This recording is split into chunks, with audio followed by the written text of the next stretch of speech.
الاستقرار يعني. صحيح، الاستقرار والسياحة.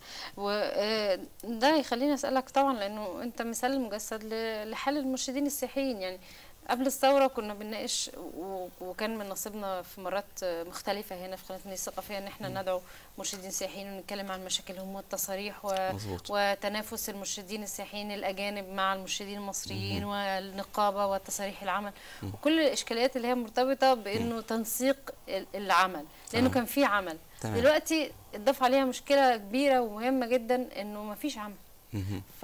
ازاي تتحل المشكله دي من وجهه نظرك انت وانت مرشد سياحي؟ المرشد السياحي مهنه حره، وزي ما قال الاستاذ فرانسيس المفروض يبقى في يعني ما تتقيدش ان فينا ما اقدرش اشتغل شغلانه ثانيه. مهنه حره. المهنه ديت يعني المرشد السياحي الناس مش واخده بالها من الموضوع ده. سفير مصر مثقف، راجل بيدي معلومات وقراءات كويسه جدا عن مصر، بيعكس المرآة الحقيقيه للحضاره المصريه، ولو هو نقلها غلط هتأثر على سمعة مصر بره. فلازم نهتم بيه. لازم الفترة الجاية نهتم بموضوع المرشد السياحي، نقنن المرشد السياحي. معلش ما ناخدش عمال على بطال مرشدين سياحي، لازم برضو نعمل عملية، برضو عملية تحديد. لازم نعمل لهم تقويم، لازم نعمل لهم تأهيل أكتر من كده. تمام. وللأسف هم للأسف الظروف وحشة جدا، لأن زي ما قال الأستاذ فرانسيس المصدر الرئيسي الوحيد لما بيقف ما بيلاقوش تاني. يعني دي المشكلة بتاعت المرشد السياحي.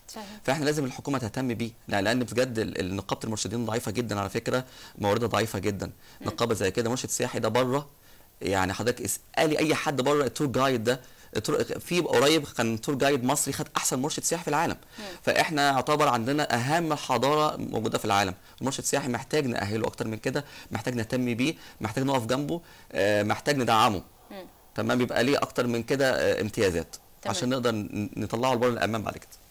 استاذ فرانسيس، مين المسؤول عن تأهيل المرشد السياحي وتطويره ووضعه على السياق السليم؟ قانون الإرشاد السياحي في أحد بنوده بيلزم النقابة بعمل دورات تدريبية ومحاضرات تثقيفية، وهو ما تقوم به النقابة خير قيام. يعني يمكن في الأزمة دي الشيء الوحيد اللي بيجمع المرشدين وشوية بيصبرهم هو كم المحاضرات الثقافية واللقاءات الثقافية والأحداث السياحية والثقافية اللي بيقوم بها المرشد. أنا ما بقولش النقابة وما بحبش أركز على دور النقابة، بقول أي مرشد بيعمل أي حدث ده مردوده لكل المرشدين السياحيين ومردوده طبعا لمصر. فطبعا الدورات التثقيفيه كتيره جدا. يعني في القاهره في على الاقل مره في الاسبوع محاضره في النقابه، في الاقصر المحاضرات وزيارات المعابد وزيارات مع المفتشين وبروتوكولات ايضا مع الادباء والمفكرين وغيره وغيره. نقابه المرشدين في الاقصر استقبلت بهاء طاهر واستقبلت علماء اسر كبار جدا سمعتهم كبيره جدا. فطبعا بنحاول في النشاط الثقافي ان احنا نعوض شويه الازمه على الاقل بلقاءات بتفيد المرشد. بعض الشباب انا بحييهم برضو في مدينه الاقصر زي ما بحيي الدكتور ممدوح، تبني فكره المرشد الجديد ازاي انا ادربه. فتخيل حضرتك مش بس النقابه، ده مجموعه كبيره جدا من المرشدين بيتفرغوا مجانا لابنائهم وزملاتهم واخواتهم وبيشرحوا لهم المعابد وبيدوا لهم الخبره اللي مش هياخدوها في كتاب. صحيح. خبره الارشاد السياحي مش خبره بقراها في كتاب، خبره بعيشها. طبعا عمليه بنستفيد من الجيل بالظبط.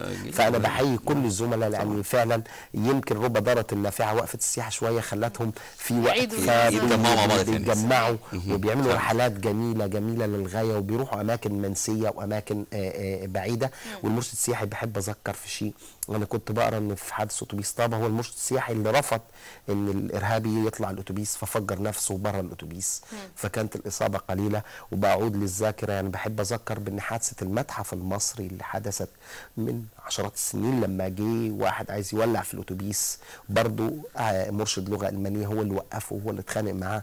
وبرضه برجع واذكر ان المرشد السياحي الشهيد عادل حماد هو اللي الناس الشهود قالوا في حادثه الاقصر سنه 97 هو اللي اتخانق مع الارهابيين ومسك الرشاش من ايدهم وكان بيقاوم. عشان كده الانتقام منه كان اضعاف انتقامهم من السائحين. فطبعا المرشد السياحي حتى حياته هنا بيقدمها لبلده والمهنه جميله. فبنرجو من الدوله يعني ومن كافه الوزارات وكافه المعنيين ان يدركوا اهميه مهنه المرشد السياحي ده صوت مصر زي ما سماه بعض الزملاء، هو صوت مصر فعلا. صحيح صحيح. وسافرها قدام الناس اللي بتزورها وما هياش عارفه قد كده ثقافتها وحياتها بشكل بسيط اللي مجسده في شخص. يعني هو ممكن يقرا عن منطقه الاهرامات في دليل مكتوب بلغته الام ويعرف المنطقه فيها ايه، لكن التعامل مع المرشد السياحي اللي هو ابن البلد دي هيفهمه كمان الناس دي ثقافتها ازاي وبيتصرفوا ازاي وعقليتهم عامله ايه. عشان كده هو فعلا سفير. لكن عايز اسالك يا استاذ ممدوح، يعني البعض بيعلق على الانشطه اللي بيعملها اشخاص سواء بقى كانوا مرشدين سياحيين او عندهم مراكز ثقافيه مرتبطه بالسياحه او بتشتغل على السياحه او عايشين في اماكن سياحيه زي الغردقه او الاقصر او اسوان، بيعملوا انشطه ثقافيه عنوانها الترويج السياحي. لكن جمهورها مصري. ازاي الاجانب اللي هم ما هماش هنا هيعرفوا عن النشاط ده وهيحصل ترويج؟ يعني انا هعمل ترويج ازاي وانا بعمله لاهلي، بعمله لنفسي؟ يعني بص يا فندم، اولا في اوروبا وامريكا في المجتمعات الحديثه بيعتمدوا على دور المجتمعات المدنيه، بمعنى الحكومه مش بتشيل كل حاجه او ما تعملش كل حاجه. فالافراد اذا كونوا زي جمعيات اهليه او عملوا انشطه ده بينعكس على المجتمع. الاجنبي بيجي يشوف، لو بص حضرتك يعني في جزئيه مهمه قوي، لو لقى صاحب البيت مهمل في بيته هو مش هيهتم بيه طبعا، فهو هيجي هيلاقي فيه سلوك خطأ، في مشكله، المكان اللي بيروح ما لقاش فيه مصريين، هو بيجي بيزور لاقي المكان فاضي مفيش ترويج سياحي، فهينعكس عليه، ممكن ما يجيش بعد كده. تمام، ممكن يهمل الموضوع ده. لما احنا نتكاتف مع بعض كدوله كمواطنين ان احنا نزور بلدنا ونروج السياحه الداخليه، ده في التصوير القنوات الاجنبيه هينعكس طبعا. ما هو انا كده بدي الصوره الناحيه الامنيه، ولما لما انا احشد في ايفنت زي كده حوالي 3000 واحد او 4000 واحد، وده يتصور ويتذاع على القنوات الفضائيه، وده يشوفوه يعني معظم القنوات، طبعا هينعكس صوره مصر في دلوقتي. الشعب المصري بيهتم بحضاره بلده وبيروحوا مهما كان المشاكل اللي فيها، مهما كان الناحيه الامنيه ضعيفه، فانا هاجي انا اخاف ليه؟ وفي بعض الجنسيات ما بتخافش زي الالمان مثلا او كده، بيجوا على فكره في وسط الدوشه في وسط الضرب. حتى موضوع المنطاد لما اتحرق تمام في الاقصر نفس الفكره وبدا يجوا. فاحنا لازم احنا صحاب البيت، اذا ما حافظوش على البيت ما حدش هيحافظ عليه غيرنا. صحيح. ودي اهم حاجه. وده خليني اسالك استاذ فرانسيس، لانه في كلام استاذ ممدوح وفي كلام حضرتك برضو ممكن نمسك عنصرين مرتبطين بنفس النقطه، اللي هو سلوك المصريين في الاماكن الاثريه اللي هي يعني المفروض شيء مقدس. يعني الناس بتيجي من اخر بلاد الدنيا بتحلم ان هي تشوف الهرم، بتحلم ان هي تشوف معبد ابو سمبل، او بتحلم ان هي تشوف معبد حتشبسوت، فعلا بيحلموا. فييجوا يلاقوا مثلا قمامه جنب المعبد، او يلاقوا مصري داخل المعبد وبيرمي اشياء او بيحفر او بيمسك حجر ويكتب عليه. يعني بيشوفوا السلوكيات دي وبيرصدوها وبيستشفوا كمان افكار عننا. ازاي بقى نقدر نعمل كنترول على ده؟ هو المشكله بتبدا من المدرسه. طبعا هي قصه طبعا. المشكله طبعا تبدا من المدرسه. احنا كنا عملنا برنامج بناخد مجموعه من المرشدين يروحوا يعملوا محاضرات في المدارس، وده اعتقد حاليا المراكز الثقافيه رجعت تعمله تاني، بس في الفتره الماضيه كنا بنبعت المرشدين على اساس يصطحبوا المدارس لرحلات او يعملوا محاضرات. فكان بعض المدرسين المسؤولين عن الانشطه بيطلبوا المرشدين ان هم بس يمضوا الورقه ان هم عملوا اللقاء وعملوا الرحله، بس عشان في السي في بتاعه او في البامفلت بتاعه او في البورتفوليو بتاعه بيبقى مذكور متسجل ان عمل رحله وعايز. طبعا هو ده المشكله. المشكله في المدرسه، انا تجربه يعني مريت بيها مع بعض الزملاء الاجلاء يمكن من اكتر من 20 سنه.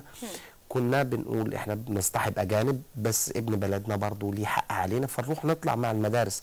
وقتها كان في سياحه، فكان اصحاب شركات السياحه والغرفه كانت تتبرع بالاتوبيسات، يدونا اتوبيسات مجاني، المرشد مجاني، تذكره الزياره مجاني، بنجيب كمان للطلبه حاجه يشربوها او ياكلوها.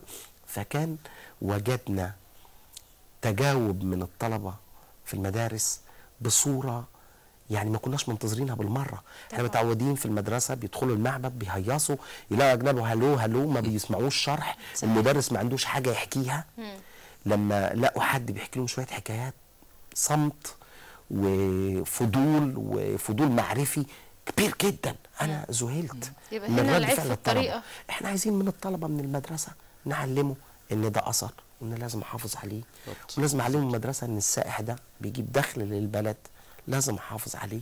لازم اعرف، لازم احترمه، لازم اتقبل، ولازم اشياء كثيره تبدا من المدرسه. لذلك بنكرر ما طالب به السيد نقيب المرشدين مرارا وتكرارا، السيد وزير التربيه والتعليم، نرجوك الاستعانه بالمرشدين السياحيين، لان المدرس مع كل احترامي لمدرس التاريخ اللي بيدرس في المدرسه هو يدرس ماده ومنهج مفروض عليه، صحيح. لكن المرشد السياحي لديه من الحكايات والقصص، صحيح. اللي الطالب ما بيعرفهاش.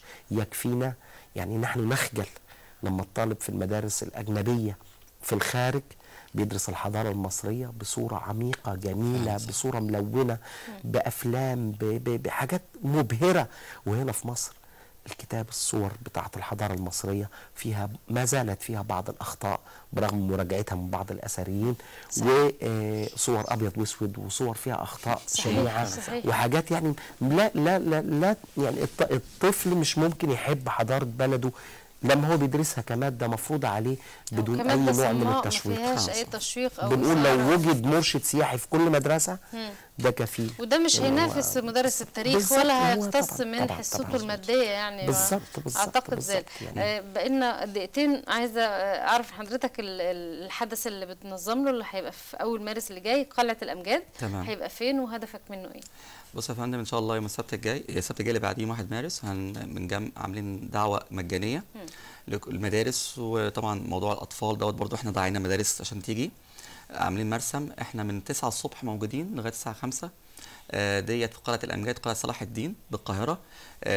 عاملين دعوه لكل الفنانين، عاملين دعوه لكبار الشخصيات. هنشرح للناس اليوم ده مجانا، هيجوا يخش البوابات مجانا، مفيش اي تذاكر. معانا صوره الدعوه بتاعه الحدث ان شاء الله يوم 1 مارس.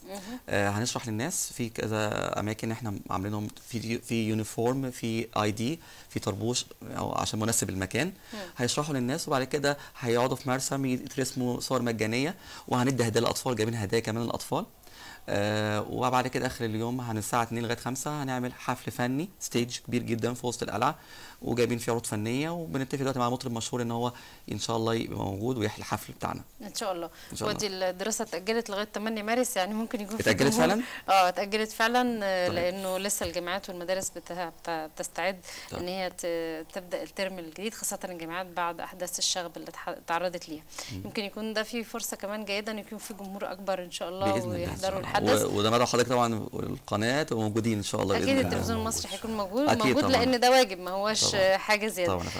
انا بشكركم في النهايه شكرا جزيلا الاستاذ فرانسيس امين محارب، وكيل النقابه الفرعيه للمرشدين السياحيين بالاقصر، ويا رب يا رب يكون اللي جاي افضل بالنسبه لمصر وبالنسبه للمرشدين، وتتحل المشاكل على الاقل واحده واحده. الاستاذ ممدوح فاروق محمد، اشكرك شكرا جزيلا، المرشد السياحي والباحث في المصريات، اشكرك شكرا جزيلا، وباذن الله حدث ناجح ويلفت نظر الجميع، وبالاخص الجميع خارج مصر يعني. مشاهدينا، انتهت حلقتنا النهارده، ولو حبينا نوجز الثلاث فقرات اللي قدمناها لكم النهارده، فهي الجمال والفكر والسلوك. اعبد او اعشق الجمال، خلي فكرك حر، وراجع سلوكك، يمكن تلاقي فيه حاجات غلط. بكره باذن الله فريق عمل جديد، واما بعد.